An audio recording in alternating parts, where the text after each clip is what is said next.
right. So the last thing I want to kind of go over with you, I think you can help people with buying houses. So you see a lot of people buy homes that are way above them sometimes. I do.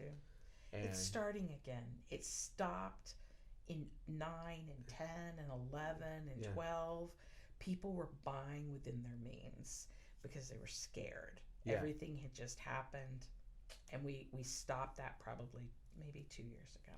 and you're seeing it more and more now. I am seeing a lot of it. People Yeah. are just going crazy with like, and you gotta like here in Texas, the issue that we have is people don't understand. You have property taxes so high. So Crazy. you can go. Well, I live in a $600,000 home here in Texas. That's nothing in California, but California doesn't tax the way we do on property tax. Yeah. So it's a lot less every month. But buying a $600,000 home here is a big deal. It is. It is. And so, what ratio? So if I'm going to go buy a house, and I'm a young person, I'm starting out, and I make, let's say I make $8,000 a month. Hmm. So What is my price range then? so technically, if Yeah. you make $8,000 a month, you can technically get a loan up to your um, debts can be $4,000 a month. $4,000 a I month. can get you a loan if your debt, so that's cars, student loans, credit cards, house, things that would appear in your credit report Okay, can be up to that. That's crazy. that is crazy. So what would you recommend though? I like people to stay about 35% debt to 30. income, and if you make me do that math in my head, you're Oh, probably don't worry about about it. 3,000 a month, somewhere around there. They're Yeah, 2,800 somewhere around yeah, there a month in debt to income. That's where it's where I would want my children to be. okay. How's that? So you'd say That's that, where I always and that's put not it including the at. taxes on the house, right? Yeah, that is. Okay, that is including the That taxes. is including the taxes. That is including everything. But I don't want people to be house poor. Yeah, But you know what? I mean, sometimes it's just what people want, and you do what people want. yeah. So I would love to talk about refinances real quick. Yeah. Go, yeah, tell us a little bit. One of my biggest things, I turn down way more people for refinances than I actually do refinances for.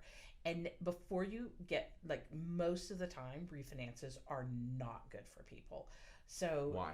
well, because people always I've had people call me and, so and so's trying to get me to lower it. It's half a point. Okay. Well, you're not saving enough, because no matter what, no matter if you don't bring any money to closing, Yeah. it doesn't matter. There's still money being paid out for this refinance. Gotcha. It's being added to your loan, and I've seen people being charged $12,000-$14,000 to get out $25,000. Yeah. So you just have to really, Pay attention. you really have to pay attention. Like, it's So, important.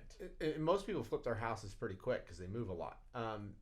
If someone comes in and goes, oh, I see that we're going to be able to save like 0.5%, and then they're going to move 3 years from now. Never. Never. Like, you would never. I think it needs to be closer to at least minimum a point. Okay. Minimum point, and you tell me you're not going to move. Yeah. Because even if you tell me you're not going to move, you're going to move. Yes. And so that gives you at least 5 or 6 years. Gotcha. So, but minimum a point.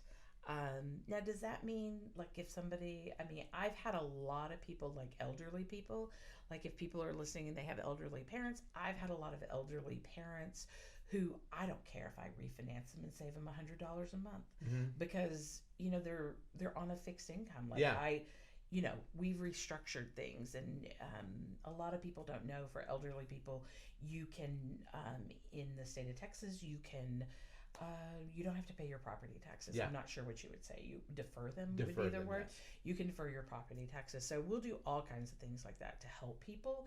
But in a normal situation for you to come to refinance, Yeah. I would be like, no, you're restarting your amortization table. I'm costing you a lot of money. It just doesn't make sense. Yeah. So Yes. No, I agree 100%. So, anything else that you can think in this environment? Be careful. Don't buy too big of a house. And make sure that you can afford it, and don't just go out and refinance to put a pool in the back of your house yeah, every single don't time. waste your equity. Yeah. And I try to tell people that your home is your best asset. It is. And if you're constantly going and refinancing and taking your money out, then you're not going to build the equity to protect it. No, not at all. It's amazing what you can do once you pay off your house, what you can do. Yeah, it's a good thing. Yeah, saving $2 grand a month.